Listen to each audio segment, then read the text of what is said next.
ठीक है, नोट कर लिया। अब इस जी का फॉर्मूला बनाइए, क्योंकि जब भी हमने कहा था मात्रक और विमा यानी यूनिट और डायमेंशन निकालनी होती है तो हमेशा क्या करना होता है, जब भी यूनिट और डायमेंशन निकालने तो फॉर्मूला पता होना चाहिए यूनिट डायमेंशन के लिए। तो हमने ये फॉर्मूला बना लिया, कभी पूछे तो। अब जी का फॉर्मूला क्या हो जाएगा, देखिए जी ये क्या है, डिवाइड में है कि नहीं, भाग में है, तो कहाँ चला जाएगा बच्चा, गुणे में, यानी क्या हो जाएगा एफ इंटू आर स्क्वायर, और डिवाइडेड बाय ये मल्टीप्लाई में कहाँ जाएगा, डिवाइड में, यानी m1 इंटू m2। क्या ये फॉर्मूला बना कि नहीं बना। अब हमें इसी का मात्रक और बीमा निकालना, मैं इसको रफ कर दूं अगर आपने नोट कर लिया हो तो।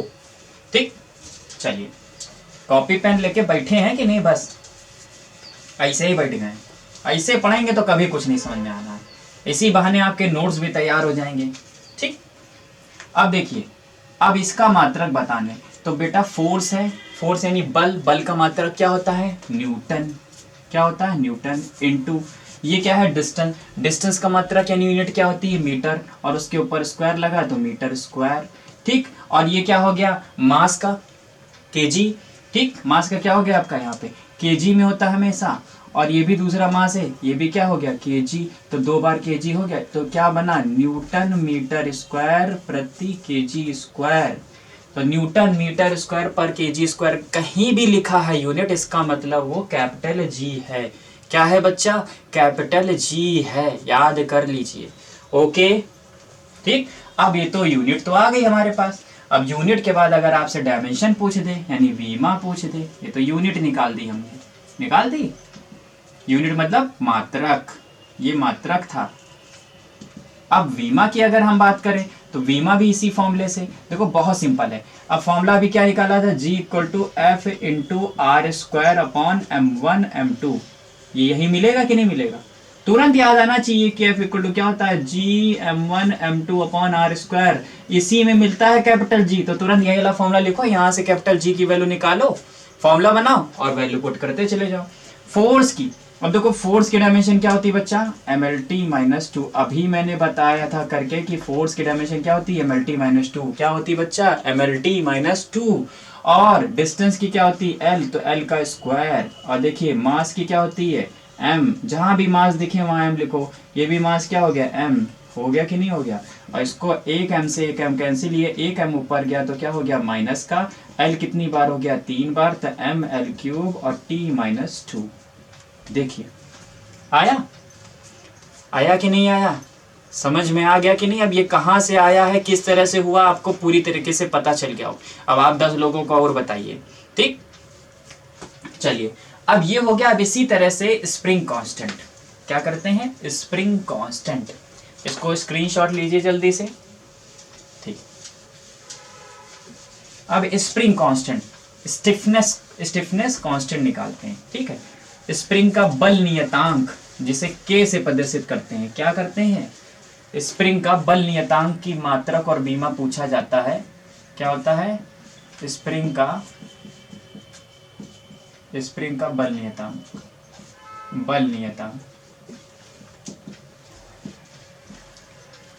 ठीक, क्या कहते हैं, स्टिफनेस, स्प्रिंग कांस्टेंट,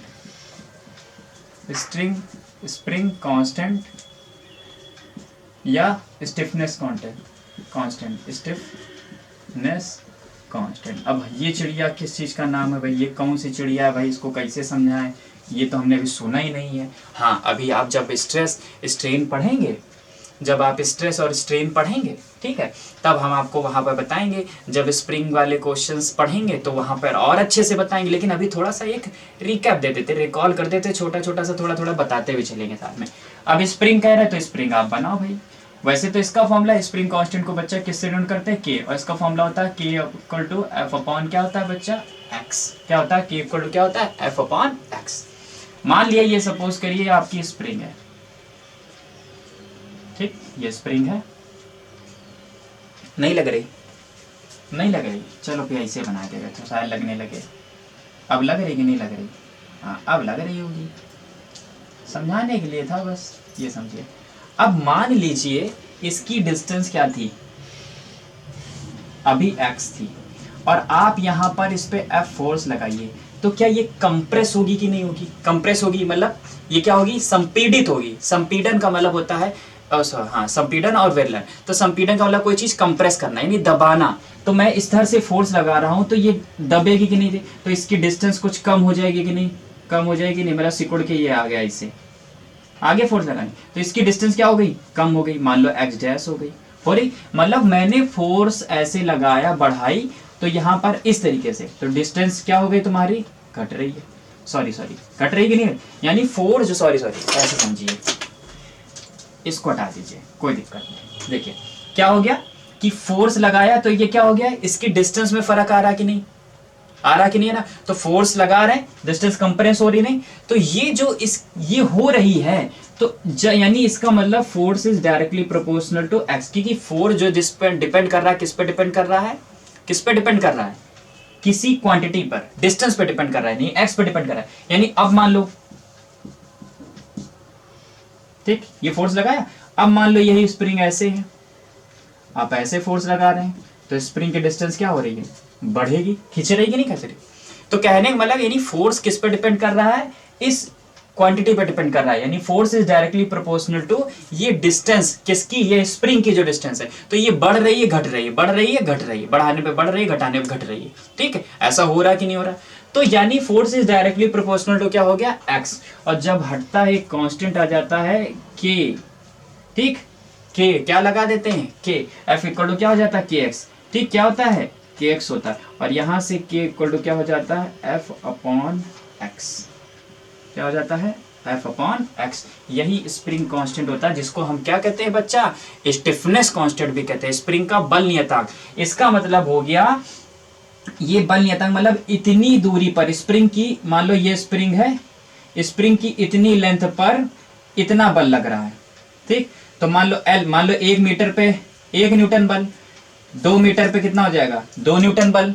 तो मतलब कहने का मतलब है फोर्स पर यूनिट लेंथ लग रहा है जब, तो उसे क्या कहते हैं? स्प्रिंग फोर्स कहते हैं, स्प्रिंग कांस्टेंट कहे जाते हैं, यानी k equal to F upon x. यानी स्प्रिंग जो है उसकी स्ट्रेंथ को, स्प्रिंग कांस्टेंट क्या है? स्प्रिंग की स्ट्रेंथ को डिफाइन करता है कि कोई भी फोर्स कितनी मतलब डिस्टेंस तक की कितना वो बियर कर सकता है। ठीक, नंबर ऑफ, ये नंबर ऑफ हमारी कॉइल्स हो गई, कॉइल्स हो गई। तो मान लिया इतनी डिस्टेंस पे हमारा इतना फोर्स ये काम कर रहा था, एफ। ओके, तो ये बियर करने की प्रॉपर्टी बताता है, वो किससे पता चलता है हमारा? किससे पता चलता है? ये k equal to F upon x. Okay, तो ये याद रखिए कि जब भी आए तो आपको हमेशा ये बनाना कि force is directly proportional to x, और जब डायरेक्टली प्रोपोर्शनल का साइन हटेगा तो ये क्वांटिटी आ जाती है, जिसको हम क्या कहते हैं? के। और के इक्वल टू क्या होता है फॉर्मूला? F upon x. क्या होता है? के इक्वल टू क्या होता है? F upon x.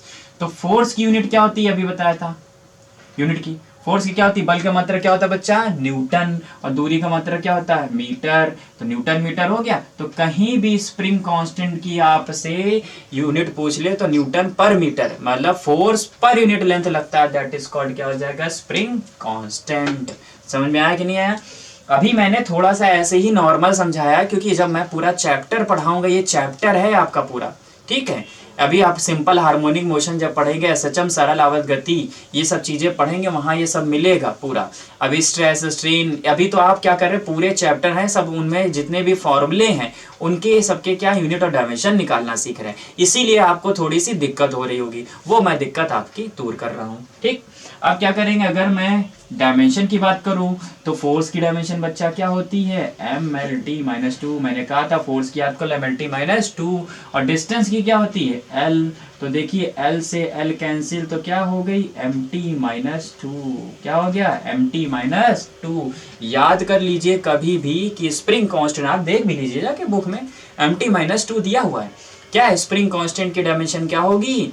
mt-2। और इसका फॉर्मूला क्या होगा? K equal to F upon x, और इसकी यूनिट क्या होगी? Newton per metre. समझ में आया कि नहीं आया?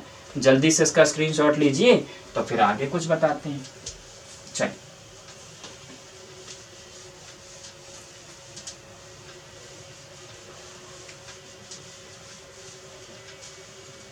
ठीक, अब हम बात करते हैं,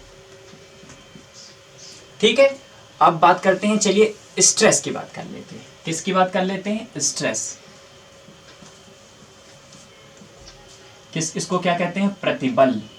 क्या कहते हैं? प्रतिबल। क्या कहते हैं? स्ट्रेस। ठीक, क्या कहते हैं? प्रतिबल। अब देखो, जिसको स्ट्रेस क्या होता है? स्ट्रेस क्या होता है? फोर्स, इंटरनल रेजिस्टिंग वैसे फोर्स होता है, internal resisting force per unit area. क्या होता है? और स्ट्रेस को किससे डिनोट करते हैं? सिग्मा से, और फोर्स को एफ से। इतना याद रखिए। ठीक, फॉर्मूले में बताता हूं। स्ट्रेस का फॉर्मूला क्या होता है? Force per unit area. क्या होता है? स्ट्रेस क्या होता है? Force per unit area. इसको कहते हैं प्रतिबल। क्या कहते हैं? प्रतिबल। अब होता क्या है ये थोड़ा सा आप समझ लेते। जैसे चलिए अब बता ही देता हूं थोड़ा सा। जैसे मान लो ये हमारी कोई बॉडी है, ठीक, ये स्ट्रेस जो है ना दिखाई देने वाला फोर्स है। क्या दिमाग में आपके जो स्ट्रेस जनरेट होता है क्या वो दिखाई देता है? नहीं ना, ना दिखाई देने वाला, ये फील करने वाला फोर्स है। तो आपको स्ट्रेस होता है तो आप फील करते हैं कि हाँ मुझे स्ट्रेस है, ठीक है। और ये ना दिखाई देने वाला फोर्स है। मान लो मैंने इस पर फोर्स लगाया, कैसा? लो ये फोर्स लगा रहे हैं, एफ फोर्स लगा रहे हैं, ठीक, क्या लगा रहे हैं? ऐसे हटा दीजिए इसको, ऐसे कर लीजिए। एक ब्लॉक ले लीजिए और इस पे मैंने मान लिया एफ फोर्स लगाया या पी फोर्स लगा रहे हैं, चलिए, ठीक।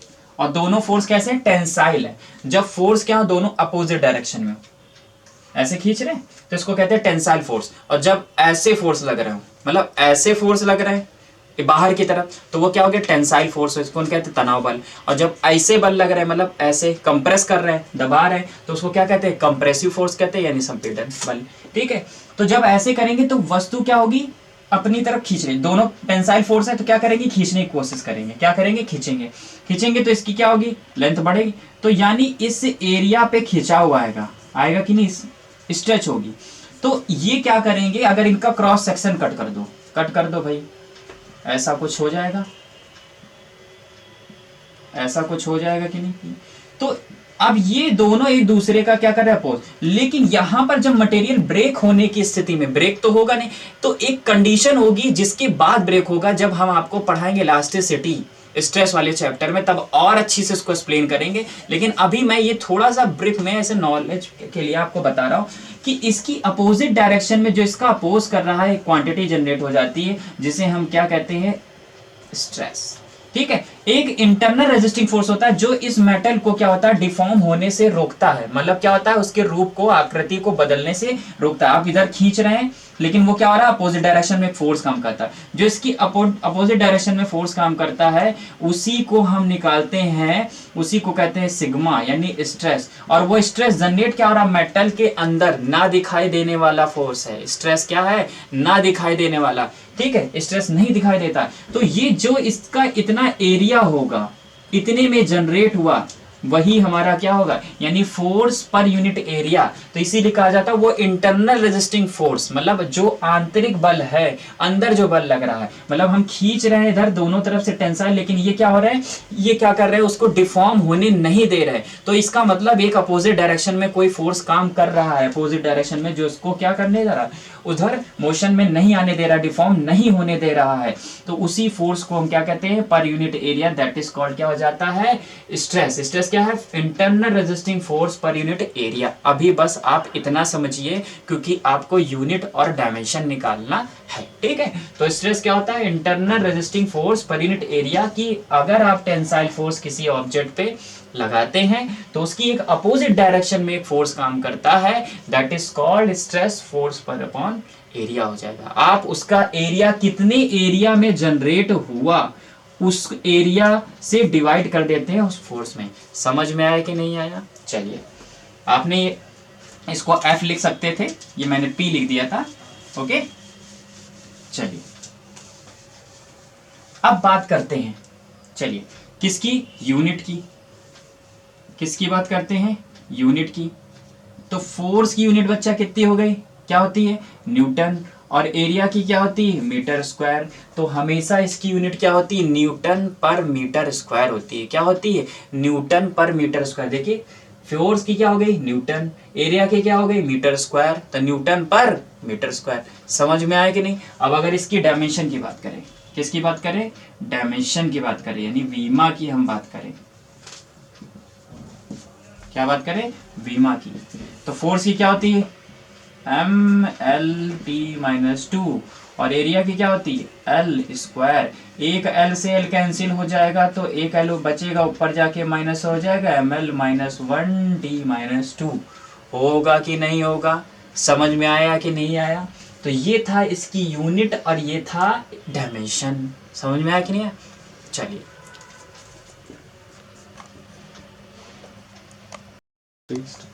इसी तरीके से हम लोग क्या करेंगे, स्ट्रेन बनाएंगे, विकृति। तो प्रतिबल, मतलब देखो नाम से पता चल रहा था यहाँ प्रतिबल, प्रतिबल बल की विपरीत दिशा में जो बल लगे वो क्या है, प्रतिबल, यानी एंटी है। एंटी मतलब विरोधी है, जो विरोध करता है, अपोज करता है उसके डिफॉर्मेशन को। मतलब इलास्टिसिटी क्या होती है, इलास्टिसिटी क्या होता है, when you apply an external force on any object, जब किसी वस्तु पर आप बाह्य बल आरोपित करते हैं दोनों तरफ से, तो क्या करते हैं, वो बल की दिशा में विस्थापित होने लगती है, वो वस्तु भी होने लगती है। लेकिन जो अगर लगाने के बाद after the removal of the force, if body regain it's, क्या करे, it's original shape and size, that is called elasticity. जैसे रबर बैंड होती है, रबर बैंड को आपने क्या करा, खींचते गए, एक फोर्स लगा रहे, टेंसाइल फोर्स, खींच रहे तो फोर्स लगा के खींचते गए, और after the removal of force तो body will regain its original shape and size, that is called elasticity.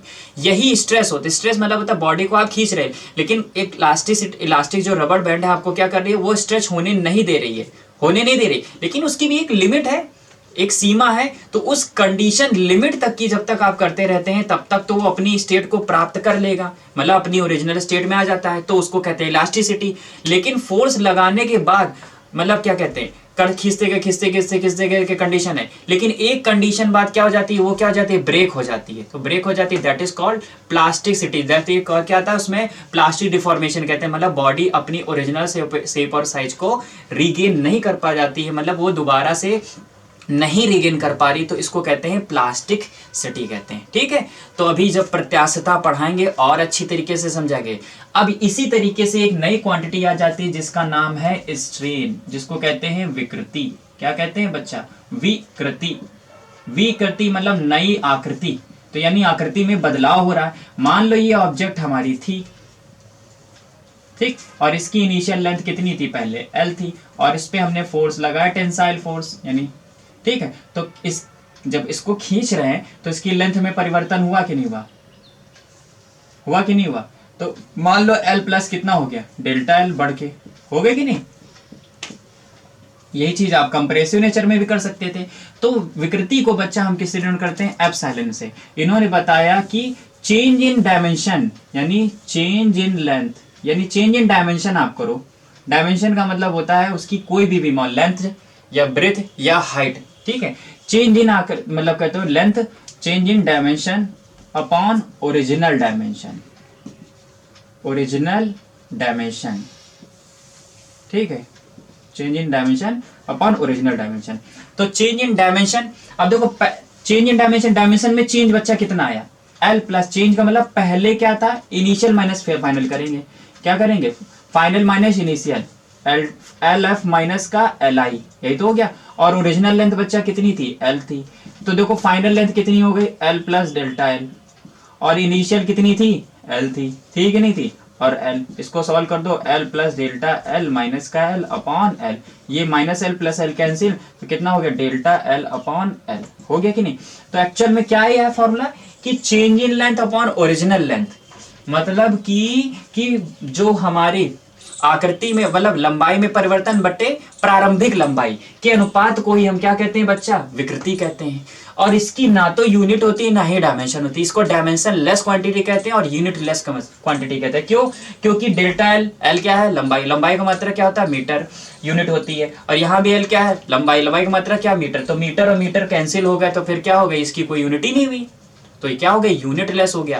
तो ये पूछा जाता है कि स्ट्रेन कैसी क्वांटिटी है, यूनिट लेस। और डायमेंशन, डायमेंशन भी लिखोगे तो क्या होती है, कैपिटल एल, और इसकी भी क्या होगी, कैपिटल एल, दोनों कैंसिल हो गया, क्या हो गया, जीरो। यानी क्या हो गया कि एल की पावर जीरो आएगा, इसका मतलब हो गया ये यूनिट लेस और डायमेंशन लेस होता है। क्या होता है, ये क्या होता है, ना तो इसकी कोई यूनिट होती है, यूनिट लेस होता है, और क्या होता है, डायमेंशन लेस होता है। क्यों होता है? क्योंकि सेम क्वांटिटीज का रेशियो है, दोनों लेंथ का रेशियो होगा। अगर मान लो फोर्स और फोर्स का रेशियो निकालोगे तो भाई क्या आएगा? कुछ नहीं, 1 1 कांस्टेंट की डायमेंशन कुछ होती ही नहीं, होती नहीं। तो क्या हो जाएगा? यूनिट लेस और डायमेंशन लेस होता है। समझ में आया कि नहीं? बिल्कुल क्लियर हुआ कि नहीं? कैसे आया कि स्ट्रेन क्या है? विकृति, मतलब जब हम किसी वस्तु पर बल लगाते हैं, तनाव बल लगाते हैं, ठीक है, यही हमारी ऑब्जेक्ट थी और इसको हम क्या कर रहे हैं? ऐसे खींचने की कोशिश कर रहे हैं। तो पहले इसकी लंबाई ये थी, तो खींचते तो फोर्स की वैल्यू बढ़ाते जा रहे हैं, तो उसकी लेंथ में भी इंक्रीमेंट हो रहा है। तो change in length upon original length, तो मतलब चेंज कितना? मान लो इतनी बढ़ गई खींचने पे, इतनी लेंथ बढ़ गई इसकी, तो चेंज इन लेंथ मतलब डेल्टा एल बढ़ी, और अपॉन ओरिजिनल लेंथ डिवाइड कर दो। इन दोनों के रेशियो को हम क्या कहते हैं? स्ट्रेन कहते हैं। इसको एप्सिलॉन से डिनोट करते हैं। किससे डिनोट करते हैं बच्चा? एप्सिलॉन। और यूनिट और डायमेंशन होगी नहीं, यूनिट और डायमेंशन होगी नहीं। क्यों? क्योंकि यूनिट लेस और डायमेंशन लेस। तो आई होप आपको बहुत अच्छी लगी होगी मेरी क्लास। अगर अच्छी लगी है तो ज्यादा से ज्यादा लोगों को शेयर करिए, दूसरों का भी तो कल्याण करिए। कर भला तो हो भला, ठीक? जब दूसरों का भला करोगे तभी आपका भी भला होगा, ठीक है? तो अब ये सब का नोट कर लीजिए, स्क्रीनशॉट लीजिए। नेक्स्ट क्लास में हम आगे डिस्कस करेंगे। तो आई होप मैं आपने ये सारा काम पूरा रिवीजन किया होगा कि नहीं किया होगा। अब ये आप झूठ मतलब मत बोले, आप हमसे तो ऐसे झूठ बोल लेंगे कोई बात नहीं, लेकिन अपने आप से झूठ नहीं बोल पाएंगे, ठीक? क्योंकि कमरे में एक नहीं 2 लोग होते हैं, आप खुद होते हैं, दूसरा क्या होता है? भगवान। कोई नहीं देख रहा होता लेकिन ईश्वर जरूर देख रहा होता है कि आप झूठ बोल रहे हैं कि सच, ठीक? तो अब नेक्स्ट क्लास में हम लोग आगे फॉर्मूला डिस्कस करेंगे।